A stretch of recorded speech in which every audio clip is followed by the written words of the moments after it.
Breskiniu i zachodnim Srime doza stupeni i veľa ľudze posadzeli ovocníky práve z totu ovocu. Janko Hnatko na 4 hoľtoch má veci jak 50 fajti Breskinjoh i obera ih od stretku junija po počatok septembra. Tod rok dost ljepši jak lonjski, jedan od ljepših rokov. U nas nije bilo ljadu, kamencu, dok tam Srbija i kolo Beograd dobili dost kamencu, takže mi ostali teraz máme čistu Breskinju i za Rusiju i za veľa veci veća potražnja i ljepčejše še teraz predava. Tak i na pijacu, zato že menša ponuda i doraz iza ljepše. Ja predavam na pijacu, a već sin i brat, oni predavaju za Rusa, takže mam i da skeljo kaldezi, da skeljo fajti, ktorý imam veću površinu, to predavam za Rusu. Keljo Rusi placa?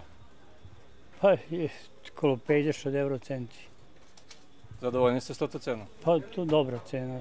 Breskiniše ne predavaju direktno rusijskim kupcom, ale prek posrednika, ktorý plodi perši i druhej kategoriji klasiruje i pakuje, a treću kategoriju vraca produkovateljovi, najzoznju robi co chce. Vyplacovanie prevžatej roby še realizuje o 10-15 dní.